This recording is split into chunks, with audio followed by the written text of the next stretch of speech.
We are living in the end of times. Where is the love we once used to know? Where is the kindness we used to show? The heart of man is so full of hate. Let's make a change before it's too late. Too much killing, too much blood spilling. Each and every morning, it's weeping and mourning. We've got to stop all the crimes, erase the violence, let our voice be heard.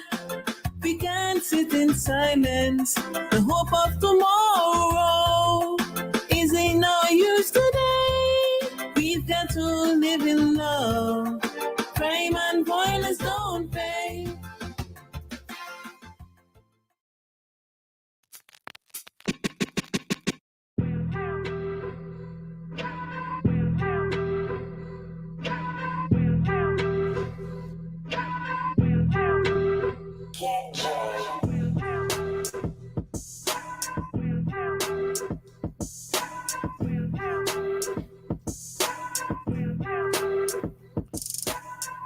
And it is 8:09 here in SVG, and we are now into our Cop Chat segment here on WEFM.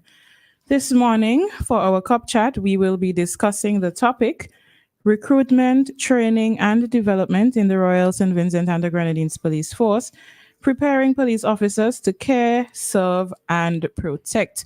And along with myself and Roleza in studio this morning, we have Station Sergeant of Police at the Police Training School, Mrs. Bernadette Matthews, Corporal of Police in the Police Training School, Miss Noelle Lavia, and the Police Constable number 395 in the Human Resources Department, Mrs. Tamika Simmons Spencer. Officers, good morning to you. Good morning. Good morning. It's nice to be in a room with just females for I'm once. so glad you said it, because you know you gotta say it. Most of the times our cop chats, it's a lot of men in the room, but we're happy that it's females this morning. All right, so special good morning to all of you. Good morning. And how are y'all? We are good. Thanks for having us. Thank you for having us. Okay, so first thing, you're gonna have to sit forward a bit. Oh, and your camera just went out. Oh, this is an interesting morning. All right. No. All right. So go ahead, Dianna. So I'm gonna just let you at this time officially introduce yourself. I always think it's best when people introduce themselves. You know, you can say whatever title, describe yourself, whatever you'd like the public to know about you. Normally we say ladies first, but it's all ladies this morning. So I am going to start on my right. Is that okay? All right, go right ahead. Good morning, everyone. My name is Bernadette Matthews. I'm a Station Sergeant of Police stationed at the Royal St. Vincent and the Grenadines Police Force Training School. I have 27 years service, and when it comes to training, I'm very passionate about it. I'm a very stern person, and I strongly believe in discipline. All right. Good morning, Radio Land. My name is Noelle Lavia. I am a corporal of police. I have 16 years service. At present, I am stationed at the police training school. I am a certified drill sergeant and a certified medic for the Royal St. Vincent and the Grenadines Police Force. Lovely. And our final lady. Good morning to everyone hearing my voice. I am Tamika Simmons Spence. I am Police Constable number 395, and I am attached to the Human Resource Department. All right, then. Thank you very much, ladies. So we're going to go straight into our topic this morning, recruitment, training, and development. So my first question, when is the recruitment period for the police force? The time when the application period, I should say. Okay, well, with regards to applications, it's always open. It's open Monday to Saturday. You can come in, drop off your applications. So we don't have an open or close season. Okay. All right. Lovely. Next question. So the recruitment and training of our police officers. Let us know whose responsibility it is to recruit and to train the police officers for the country, St. Vincent and the Grenadines. Okay. Okay, well, the recruitment process is the human resource department is responsible for that aspect of things, and Station Sergeant Matthews, the training school, they are responsible for the training aspect. Okay, anything? May I just add as well, when recruits are deployed to various stations and departments, their NCOs, because the training does not stop at training school, the NCOs are responsible to continue that training. All right. It's a continuous process. Okay. All right. So it's a continuous process. It's not, it's just, you don't go to school, you train at this school, and when you graduate, you say, "Bap, we're done." Nah, after that, we have to also remember that they are babes in the system. Right. Yes. So Right. what you do with babies, you nurture them and you guide them. Yes. Yes. What are the steps that persons need to take? They want to join the police force, they're ready to come in and send in their application. Walk us through the process, please. Okay. Well, firstly, if persons are desirous of joining the organization, the applicant must be a Vincentian citizen. The applicant must be between the ages of 18 to 29 years. Applicants must have good moral character. They should also not be convicted of any criminal offense. Also, they would drop into the Human Resource Department office, and they would get an application form. Basic stuff they need, birth certificate, passport size photograph, recent testimonials. 3, if you're married, your marriage certificate, divorce, you need those sort of information, and you complete the form and you bring it in. They must bring them in themselves. You can't send anybody to drop off your application. You must go in yourself and drop off your applications. And you do your own background, because I ain't hear criminal records, so you do your own checks. Well, she said they can't be convicted. Oh, Yeah, okay. she said they Sorry. can't be Okay, convicted I got of a distracted crime. with, okay, all right. Yeah. Sorry. Yes. Mm, No criminal record. That's, all right. yes, initial. All right then. Mm. All right. So after that, they would. So you follow those steps the officers just gave you. You walk. You remember you can't send anybody, so you have to take the time off from wherever, and you go into the station in Kingstown, right? Central You Station. drop off your application. What next? You wait on a call.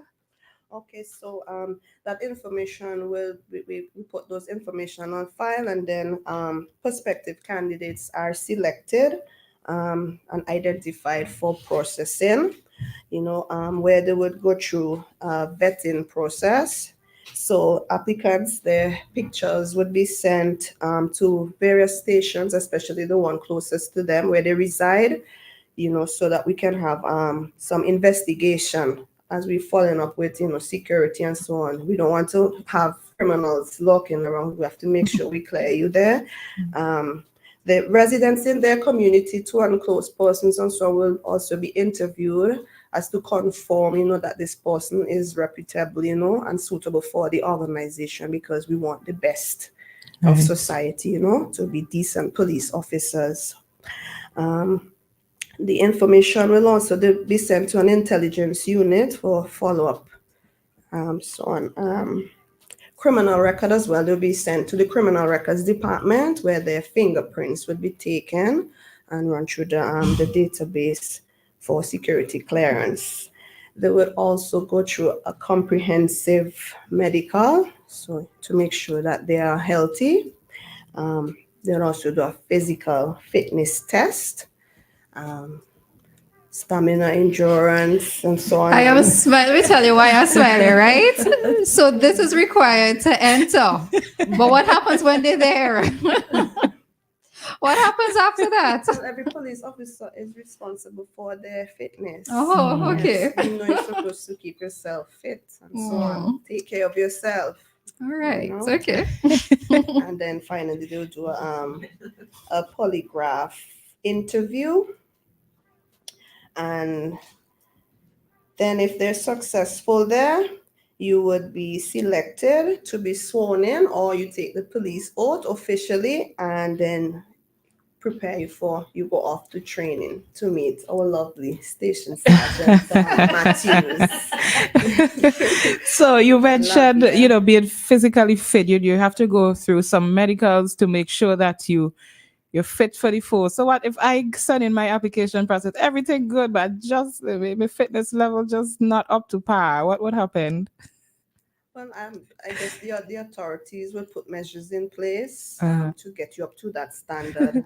Okay. Yes. All right. Then. Okay. But then. would this deter, or would so like when you have applications, you have like a first preference pile, etc. If they're not necessarily physically fit at that point in time, would they not necessarily be in that first preference pile? What happens? Not necessarily, because everybody have their skills, and so, like, for instance, if you're an electrician and you're not fit, and you need those sort of people as well, so they can be selected, Okay. but they will work on their fitness in the meantime. Okay. All right. Yes. I was just going to ask, it's something slipped me there, but don't worry, we'll come back. We will come back to that. Oh yes. So if we know that some persons have underlying conditions like asthma, etc. If they do have any of those conditions, would they be turned away or anything, or they could still be accepted? I mean, police officers are expected to, at some point, we expect you to do a little chasing. So if a police officer has asthma, I don't know, is that one of the things that you may be turned away for, if I could put it like that? Be turned away. It's just that you probably might have to, until you have that under control, you could probably go in a different department where it's more relaxed, and like the operational departments, you would avoid those areas where you have to be more active. Okay. Okay. Yes. All right. Lovely. All right, so I think now is a good time for us to move on to, after we've done the application process, move on to this segment, this section. So go ahead. Yeah. Right. So after they finish the application process and they're being sent to the training school, persons will come there on Sunday afternoon at 6 p.m. An instructor will be there to receive those persons. We get there before they do to receive them, and each person will be assigned to their quarters, get them settled in and everything like that. And then we'll give them an outline of what the program will be like for the Monday. Okay, so the Monday morning now, you go to things like the standing orders and so forth. That is internally. But for the duration of the program, our program really starts at 4:30 a.m. on mornings. Persons are expected to be up, make their beds. And after that, now you assembly directly in front of the office at 4:55 for roll call. And that roll call is to ensure that each person is there on the compound. From that roll call now, if we have self-defense, persons will go now to self-defense, which is from 4:55 to 5:45. If it is not self-defense, we will have fatiguing. When we say fatigue, that means cleaning. You clean in your space that you live in. You clean the ablution. When we talk about ablution, that is our bathroom areas. And then after that, now you will fall in for physical training, which will run you now from 5:45 to 6:45. Now, during that space that you have there now, 6:45 to 7:25, that is for the recruits to prepare themselves to be in the classroom for 7:30. And inside of that classroom, now you'll have devotion. So it's not all about just training you, it's about your spiritual aspect as well. All right. Yeah, so that's the day in a nutshell, from 4:30 until, because the program isn't finished for the day until everything is being completed that is scheduled for that specific day. Oh, and how long does the training actually last, though? And do they actually get to go back home at any point in time? Yes, They do. yes. The training lasts 6 months. It's a yes. 6 months period. Mm-hmm. Now we have weekly exams and so on. So what happens during the week, from Monday to Friday? On a Monday, you will get an exam.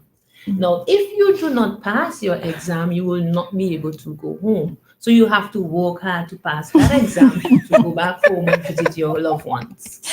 Should be applicable to schools too, regular schools. Okay. So All right. And you say it's for 6 months. Yes. Okay. Yes, please. And male and females, are they both housed at the same place? no, please. They're at the same training school, but they have different living quarters for the males and they have different living quarters for the females. So they're separated. They only come together, classroom, lunchtime, parade square, physical training and stuff like that to fatigue and so forth. But in terms of their private space per se, they are separated. Okay. And from what you've seen so far, this is just in terms of persons being trained, is it more males and females, or what have you been observing over maybe say the last 2 years? The majority are males. Okay. The majority are males because the living quarters for the females is much smaller. So we house up to 12 the most females. So 12. So I'm very curious now. So 12 for females and how much for the males? Well, it all depends because sometimes you have a course like we did one with 80 persons and you had about 18 females. Okay. Okay. Mhm. All right. Okay, then. When you're the question is directed at anyone. During the recruitment process, are there any sort of challenges that you would encounter? Okay, then. Well, late coming. Late coming is one of our major problems because you would receive the call and we would brief you as to what is expected of you, be there for 8 sharp, dress formally, do things like that, and poses will show up 8:30 minutes to 9, and the excuses are not really good either. So applicants need to be serious and work on their punctuality. Also, their attire, they're supposed to dress formal. And for those who don't understand what that means, shirt and tie, where the old people say, your nice church shoes and church pants. That's Sunday best. Sunday best, yes. Our inspector will always tell them. And I know that he's listening, Station Matthews. Of course. If you do not know what that means, he will say collar and tie, church boots, Jesus pants. Jesus pants. So you know exactly what he's And do they already have to come with the policeman seam in their pants, or? No, we teach everything. All We right. teach everything at the training school. Come to the training school and you do not know how to iron your pants. When you leave, well, you see how police dress. When you see a police officer, you can recognize whether or not they're in uniform. You will recognize that that person is a police officer because the seam is sharp, the boot is shine, and we teach them all that at the training school. Yes. When you see an instructor walking down the road, people would stop and they will look. You can feel people looking at us when you're an instructor at the training school. I almost feel, I'm going off on a tangent, but I almost feel as if police officers maybe need to go into schools and teach some of these things to children, because to be honest, they're not getting it at home because some parents honestly don't know, in terms of just little things like how to iron properly, etc. That is true. So I can understand when it is like that at the training school. You do those things for yourself because wherever you're at home and you might have your parents or girlfriend, whoever doing it for you at the training school, we turn your life around, make you into a man or a woman. Oh, love it. Transformation. I love it. Yes. And do you think that maybe having cadets experience in particular helps, especially with regards to the discipline aspect of it? Does it help in a way, you find? It does. Yes, it does. When cadets come to the training school, you can see a difference. Between them and the rest of the recruits. In terms of, they might know a little drill, they dress neat, they're much more tucked. Clean, they're always tucked. You will see the difference. Yes. Okay, then. So Roleza asked about the ratio of male to female recruits. I want to know, what's the male to female ratio of trainers? You have more female? Just the 2 females. And we have 4 males instructors, and we have a chief instructor, Inspector John, and there's a commandant who is in charge of the training school, Lieutenant Tibbles. Okay, I may have missed because you realized I was distracted at one point. But how long have you been training? Did you say that in your intro? No, I didn't mention it, but I've been Okay. there going on 10 years now. Okay. And I've been there for 2 years. Okay. Yeah, Okay. then. All right. All right. So next question. So let me ask, what have you noticed over the years? So you've been there for 10, you've been there for 2. What have you noticed, and I don't know, in terms of improvement or maybe lack of improvement, comparing now to before? Well, you have 10 years, so you could go far back, but you with the 2, we could also go back to the 2, maybe 2 years ago when you started to know. What are there any changes, any differences that you've noted, or maybe similarities in terms of the recruits, the training process? Anything Well, significant? like in my time when I would have joined the police force, right? You would have been sworn in officially as a police officer. But now over the years that have changed in that now you'll come to the training school and you'll be trained as a police officer, but you must attain a pass mark of 60% to pass out, or we could say to graduate, okay? And then on that day of your graduation or your passing out parade, you will be sworn in officially as a police officer. But over the years, also everything, in terms of like persons, attitude, because remember you come into the training school, you're in a different environment, persons are from diverse backgrounds, so you expect different things from people. But as time go by and they get settled into the training, you see the changes coming out within individuals. And you feel proud, not true? Of course, you're proud because it's a lot of hard work there, not for just the recruits but for us as well as instructors. Okay. Do you necessarily have to go through police training school first to become a police officer, or can I somehow join the force and then do the training? You have to go through that 6 months of training, because as Spence would have mentioned, even if you have a skill, for example, a tailor, you still have to go through the 6 months training. Okay.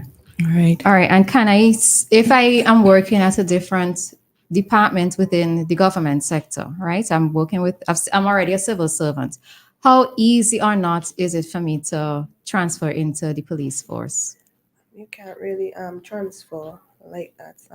For other departments, it might be different because coming over, remember you have to do training, you have to prepare for policing. So with that don't really happen. So it's probably easier the other way around. It will be extremely difficult. Okay. Well, what I've experienced over the years, for example, you'd have someone working at Foreign Affairs, but would apply for the police force. And once they're successful, they will resign from where they are and then come into the armed training. Okay. But most of the time that don't really happen, Don't because really. if I have 10 years service, for example, at Foreign Affairs, I am not going to want to resign, Come to forward go a through bit. that rigorous training at the training school. I'm not gonna want to do that. So, But I mean, depends, because if you have a love of policing and if you think Yes, that whatever that's why I draw your the example, skill because sets, that's happened already. Yeah. Yes. That's why I said it would be difficult. So you would have to resign from that Right. post and come over to a fresh beginning. So Okay. most persons don't want to really do that. Okay. All right. And is there an age limit to join? Well, normally I join with my 60-year-old self before hit retirement. normally it's 18, between 18 and 29 years. However, if you're 30 and above, you will have to apply to the Commissioner of Police. So you would be at his discretion. So as I said before, if you have a special skill set and you have interests, tailor, electrician, plumber, you can fill out that application and highlight that you have that special skill, and possibly you will be accepted. So yes. I'm curious about something. If somebody applies to the force, well, to be recruited, and they have issues with reading, do you have courses at the training school? Do you have persons? Do you help with that, or they would have to go and get in some classes and then come back? Or maybe you've never had that case, so you. I'm really curious about What somebody if- applying to a police force and not being able to read properly. Well, they could just have they really want to be a police officer, but they just have this issue, and they say, you know what? Let me apply and see what they will say to me. Well, Yeah. living in the age that we are in today, if someone with that, disability per se, you cannot read, but then remember, some persons are not good theoretically, but they're good practically. So he might have a skill, say he's a mechanic or whatever. We will still take him at the training school, and what our chief instructor will do, like Inspector John, he will assign that person to one of us. So you have night classes for that person. So take on that person one-on-one and bring them up to scratch. Right. This is really holistic Wonderful. development. All right. Yes. All right. So it's not a way that no one is being left out. So hence the reason why I'm telling you is not just the strain on the recruits, but The us as trainers. instructors, we have a lot of work on our hands. So you have night classes with that person, and then is where the proudness come out, because when you see that person now on par with the others, you're so proud of that achievement, So I see you're both mommy and teacher. Yes, please. Like you said, we Well, do everything at the training school. And as our Okay. inspector would always tell the recruits when they come, we are their mother, we are their fathers. We There. are teachers, We are teachers, we are nurses, everything. everything. Inspector John, one of the things that he implemented, as Ma'am would have mentioned before, is tutorials. For example, we have 6 instructors who work on a day-to-day basis. If there are 60 recruits, Inspector John, what he does is he assign 10 of the students to each of us. So we have to ensure that that student pass their exams. If they have any mental issues, they want anything that they want to talk about, they can come to us, talk to us. We have to ensure that their boots are shined, everything. We do everything at the training. So right, so having them in your tutorials as well, you know their strengths and you know their weaknesses. So we as instructors will work on that to get them up to par.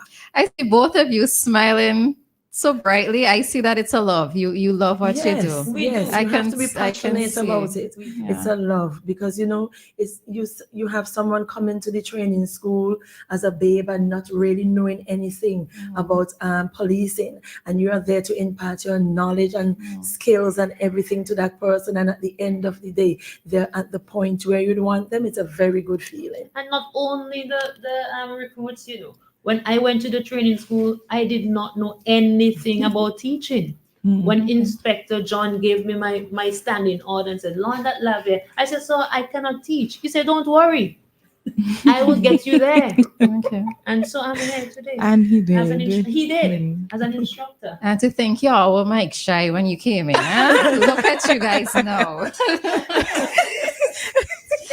I'm watching you. I'm watching you. All right. So next question. If persons have not been selected through the application process, what happens? So let me ask another question with regards to this. If I've applied and you see that there's a deficiency in whatever area, do you necessarily point it out to that individual to say, this is why your application has not been accepted? Do you say you should probably go and maybe develop yourself in this or that particular area, or do you just call and say you haven't gotten through? Okay. Well, first of all, when you apply, even if you don't get through right away, we keep your application on file. We don't throw away applications.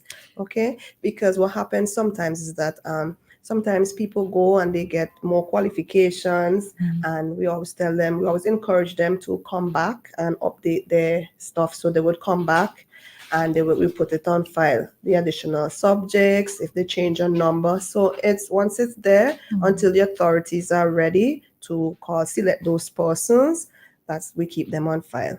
So it's always open. All right. And if I haven't gotten through, right, do you say maybe you need to improve in this or that area to be a better suited applicant, or? We just keep them on file. Okay. Sometimes persons don't even ever come back or anything. Right. So we just keep them on file for the time being. Like what, like a 10 years? All right. Okay. All right. right. And with that, I think we can take an ad break here. Yes, We are going to go out for a little bit. We're going to take an ad break and then we will be right back with our cup chat segment. Do you want to feel clean or refreshed after using the bathroom, whether at home, work, or play? Welcome to My Smart Toilet Seats. All of our products wash your private parts after using the bathroom without the use of your hands. Let's hear what our national table tennis champion, Damian Dublin, has to say. I tried it and it works. There are 4 options. Simply add an attachment to your existing toilet seat, or choose a non-electric seat, or better, an electric seat that washes and dries you with warm water and air. Lastly, get a complete smart toilet that also flushes itself. What are you waiting for? Get your smart toilet seat today. Be smart, be refreshed, be clean, be a winner like me. Our smart toilet seat is available throughout St. Vincent at retail outlets with the orange flags. You can call us at 457-1703 or visit our website at justwashit.vc. Yes, sir. Our industry relies on all of us to play our part.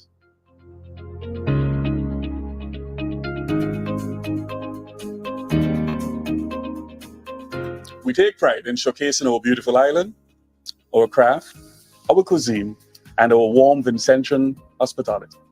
Each of us play a crucial role in showcasing our vibrant tourism industry. We can create spaces where visitors can unwind, connect with nature, and embrace tranquility of our beautiful surroundings. We need everyone on board to help us create an exceptional experience for our guests. Join us at our National Tourism Community Consultations as we shape the future of tourism in St. Vincent and the Grenadines. It's everyone's business, yeah. Live it, love it, embrace it. That's the sound of your animals. Strong, healthy, and delivering yields you love. That didn't just happen. It began with you feeding them only the best. East Caribbean Feeds. Rest assured, we only produce your feeds with premium ingredients, no hormones, no animal byproducts, just everything your animal needs for maximum nutrition. Because your animals deserve only the best. East Caribbean Feeds for maximum nutrition. ECGC has slashed feed prices by 8 to 10%. Check your local supplier for more details. ECGC, providers of feed for maximum nutrition. Cloud9 wants you to know that they're having their biggest sale ever. Save between 50 to 80% on everything store-wide. Shoes and clothing for the whole family, toys, household items, swimwear, and more. Don't miss out on this crazy sale. Everything must go. What are you waiting for? Get it before you miss it. Offer applies while stocks last. Some restrictions apply. Cloud9 is open Mondays to Fridays 9 a.m. to 4:30 p.m. and Saturdays 9 a.m. to 2 p.m. WEFM, the clean, fresh sound of the nation. Cop Chat. You've got questions for the police? They're here to give you the answers on WEFM 99.9.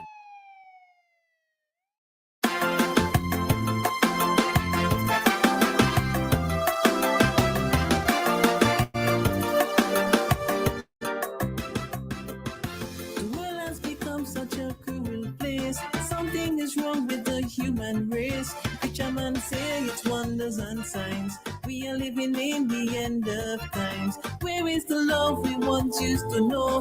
Where is the kindness we used to show? The heart of man is so full of hate. Let's make a change before it's too late. Too much killing, too much blood spilling. Each and every morning, it's weeping and mourning. We've got to stop all the crimes, erase the violence, let our voice be heard. We can't sit in silence. The hope of tomorrow is in no use today. We've got to live in love. Crime and violence don't pay.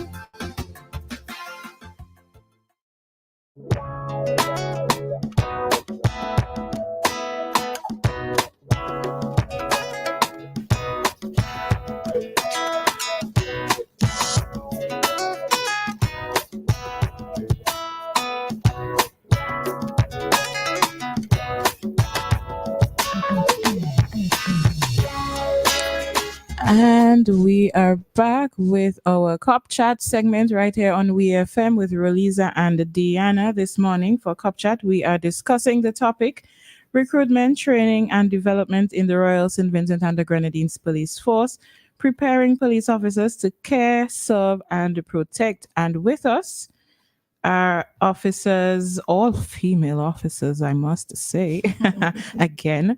So we have Station Sergeant of Police at the Police Training School, Mrs. Bernadette Matthews. We have Corporal of Police at the Police Training School, Miss Noelle Lavia, and Police Constable number 395 in the Human Resources Department of the Police Force, Mrs. Tamika Simmons Spence.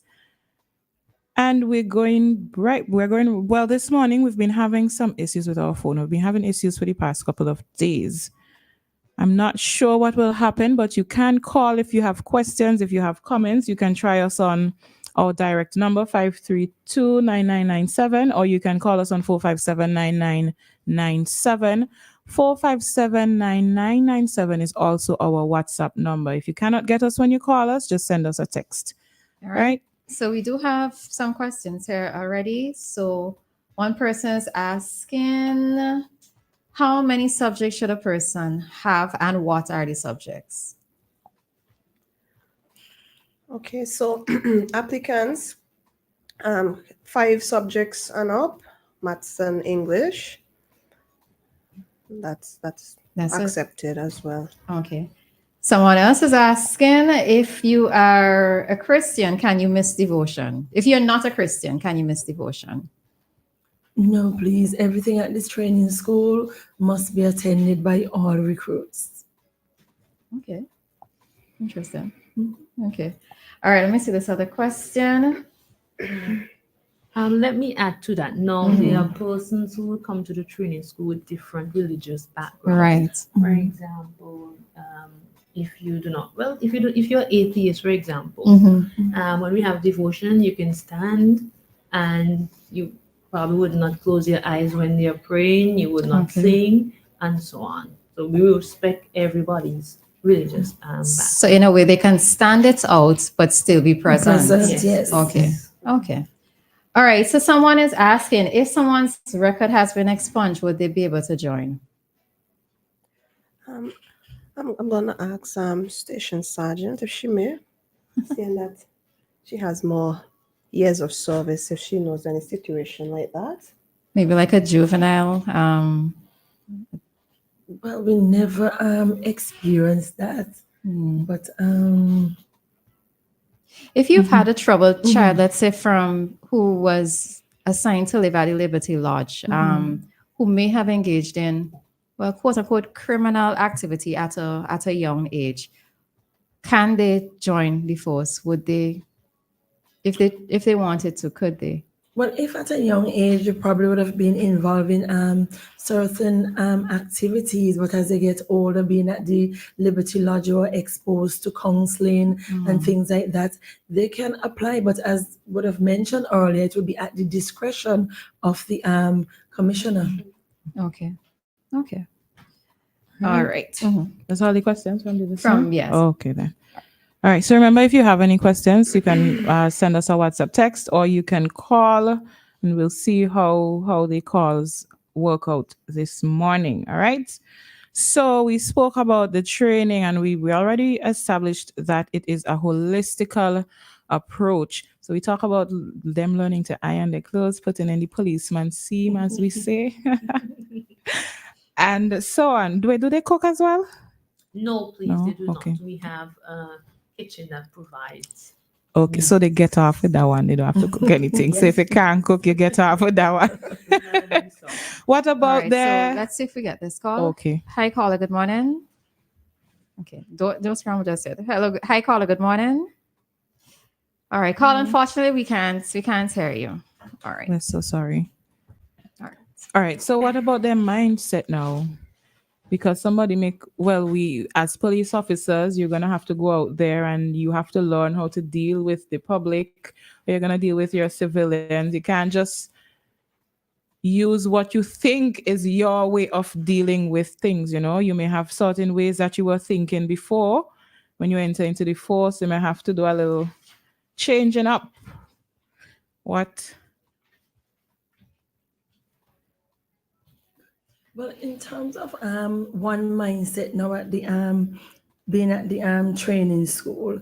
Now remember, you are out there now as a civilian. When you come to the police training school, there's certain things now that you'll have to adapt to in terms of the way you carry yourself, your Yes. deportment on and off the job, then the way you speak to persons within the society. Yes. You have to know these things. You'll have training in that area. You have to know the way you might speak. Someone will escalate a situation, so you have to know how to speak to them, to calm them down, to diffuse that situation. So the mind that you had before, where anything goes, as a police officer, one have to be mindful of what they're doing. So you have to change your way of thinking, your way of living, what you're accustomed to. You're getting into something that is different, so you have to adapt.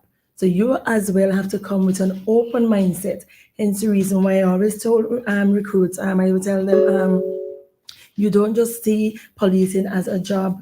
You have to know your job description, know what is required of you, what will be expected of you, and if you as an individual will be able to manage when that time comes.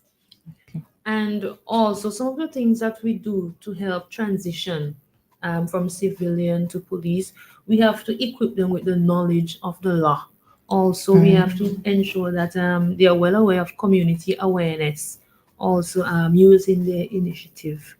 Now, sometimes, well, when they come to the training school, we give them a booklet, what we call a standing order, that have 50 rules and regulations that must be followed. There's no two ways about it.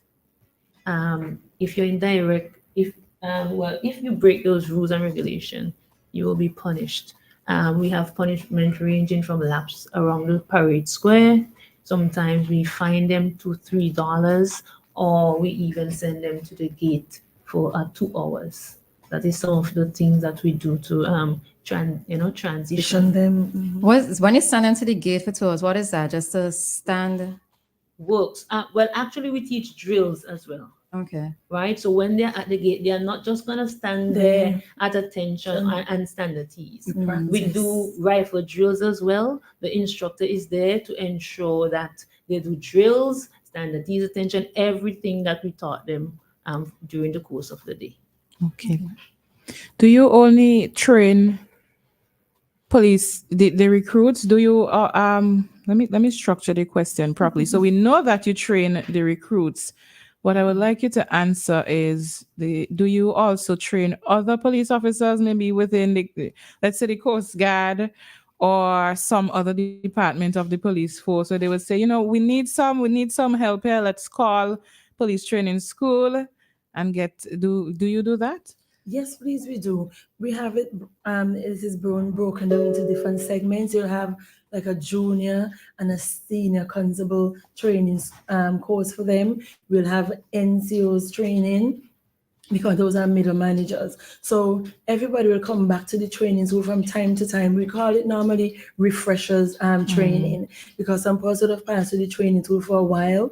Different things would have been changed. So persons who might not have the expertise, like an electronic interview, you come back to the training school. That is being done, how you would interview a suspect electronically.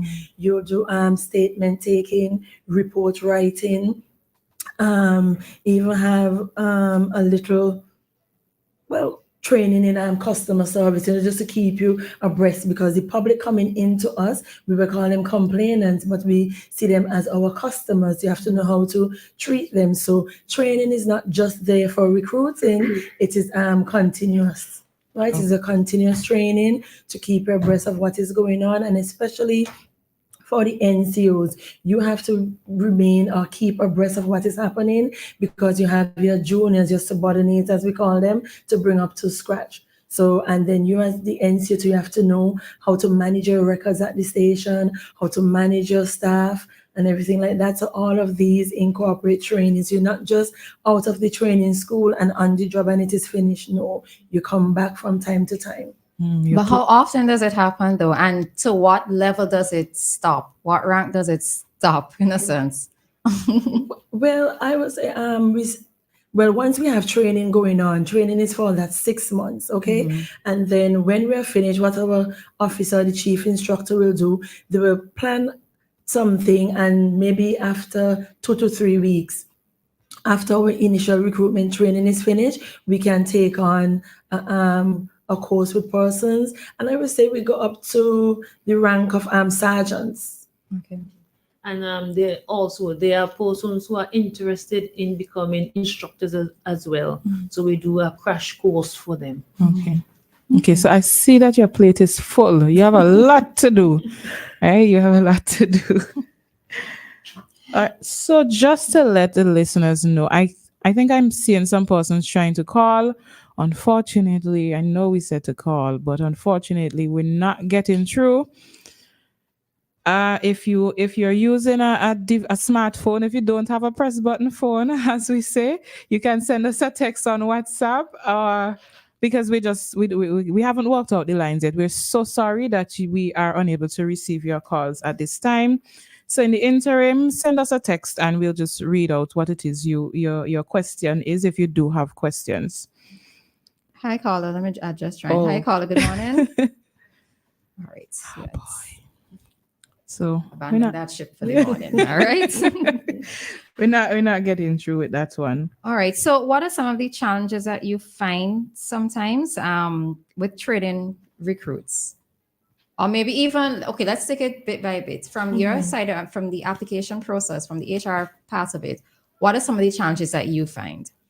Okay, as I mentioned earlier, not properly attired. They would come and they're not properly attired. They want to, they come in distorted jeans, Crocs, all those sort of things. That's and we know those are, yes, we know those are unacceptable. So first impression, it counts, right? Yes. And the late coming, as I mentioned as well, they don't come on time, all sorts of hours. And even sometimes when you try to correct them, to speak to them, they're not very polite. That's so you get rid of the application. That's to me, that's crazy. Sometimes we send them to get stuff to try and improve the way they came, send them to buy stuff and so on, and try and look appropriate. Okay. Nice. Yes. I find it so interesting that you would be applying to go into the police force, and I just think it's basic common sense. You can't be going to the interview dressed a certain how. People are interested. No, yes, because we would stress this when they called and so on. We would brief them on things like that, and they would still turn up. So those are some of our challenges. Question though, when they get the call, like how much lead time is there between getting the call to come for the interview and right? What is the lead time generally? Well, there's no particular lead time. Could it be like today for tomorrow? Does that happen? Not really. Okay, no, not right. really. But as you say, when the authorities give the go-ahead, that's when they are called. So most of them are waiting. Sometimes some may not, but we work with what we have. Okay. So I guess because I know sometimes people need to prepare for an interview, clothing, females getting their hair done to look neat and so forth, especially if you've been unemployed for a while. Sometimes it takes a while for you to gather things together. So I suppose maybe the advice would be, if you know that you've applied, have something ready just in case. Right. And it's easy for the males too, because they know they have to go low. Yeah. They have to cut those hair and so on, and groom themselves, shave and so on, they know. Yeah. But you see, this is the thing, if you've been unemployed for a while, you might just let it grow out. So yeah, but it is an interview, so they have to be professional. Yes, they have to be. Okay. And from your side, what are the challenges that you tend to find? Well, basically, almost similar to what Mrs. Spence would have said there. You have time management, and that is being stressed a lot at the training school. Because remember, persons are not accustomed to that way of life, getting everything done by time there. Because we have a packed program, we cannot delay, so time is of the essence. Also, the discipline. Some persons will come, and because you're not being, you're home, you wake up whenever you want, you do whatever you want. But at the training school, you're being told when, how, what, everything. You're being told to do everything, and that you get a little resentment there from persons. So that is some of our challenges that we have there. And also on the physical side, Some person have no need to be doing physical, but when you come to the training school from Monday to Friday, it's physical, it's a must, it's physically challenging. So 7 days per week, not just Monday to Friday. Because for the first month of the training school, you will be staying at the training school. Okay. So it's every day. And like Ma'am mentioned before, these people are young adults. They're not accustomed for people to tell them jump, how high to jump, when to go to bed. I am not jumping. They're not accustomed. So Yes. we get a little pushback. Yes. But at the training school, and as a matter of fact, the police force is a disciplinary organization. So measures are always being placed to deal with that. Okay. All right. So, former Commissioner Michael Charles, he was trying to call, but he sent the message instead. He said, "Greetings all. In respect to earlier question, if an individual was delinquent and was at the Liberty Lot Center, that person can be a police officer." So the answer is yes. There are several persons who are at Liberty Lodge who join the local police force and other forces within the region. So very good. All right. Very good. Thank you for that, Commissioner Charles. Well, former Commissioner Charles. All right, then, lovely. All right, so we are going to allow you. We've come to just about the end of the program. It's 8:59. So we are going to allow you a minute each, right, to give your final thoughts, any words of advice that you have for persons out there who wish to join the police force, anything that you wish to share, any support that you may be needed, right? Let's start with the application side first, all right? The HR department. Okay. Well, I always say, policing is dynamic and it requires serious people, I ask sometimes persons like who I'm close with when they want to apply, I ask them, are you sure this is what you want to do? Because it comes with a lot of challenges. Sometimes people just want to join, for on the surface reasoning, oh, I like the Black Squad uniform or this sort of things, it's not, yes. They like that a lot, the SSU and so on, the camouflage, but it goes to be so fair, much deeper than that. I like to see the Coast Guard men, so yes, it comes with a lot of challenges, hard work, dedication, seriousness. So I would tell persons, if you're interested, make sure you're serious, you're committed, you're dedicated, it's really serious business. Okay. All right. To protect the lives of the people of St. Vincent and the Grenadines, you have to be a special person to do that. It is a privilege to be a police officer. Once you're given that task, you have to do it to the best of your ability. The sky is the limit when you're a police officer. There are so many benefits. And just to put that in there, on the 3rd of October, I'll be going to the United States of America to do a course. Wow, The lovely. police force, Lovely. there are a lot of benefits. I am a medic. When I joined the police force, I knew nothing about that. Thanks to the government of St. Vincent and the Grenadines and the police force, I am a certified medic. Good. The sky is the limit. Very good. Right. The police force is a place where you can come, and as the corporate have said, the sky is the limit. But you have to be passionate. Don't just look at a paycheck or looking at a particular department. It must be something in you that you're passionate about. And once you have that passion, you can reach far, There's no limitation there for you. You say, example, you're being placed in the SSU, you get to go on training, you go on leaders course, you go on instructors course, that particular to SSU. Even at the training school, you come there, you don't know anything about being being an instructor, you're being sent on an instructor course, you're being sent on a drill training course. So there are a lot of things there to enhance you as an individual. So the police force have a lot of opportunity and a lot of benefits, but what you must come with an open mind and you must be willing to adapt and to change. Okay. Beautiful. All well said. St. Vincent and the Grenadines, there you have it. Your officers of the law. It was indeed a pleasure. I can't let you leave. I've been doing this thing where I'm asking persons some Vinci Creole things and they have to tell me what it means. And I can't let you leave and I don't ask you. So what does it mean in Vinci when we say you swell me nose? You're proud. Yes, of course. And your Proud. recruits often swell your noses. Yes. And with that, we are saying goodbye from WeFM's Cup Chat here this morning.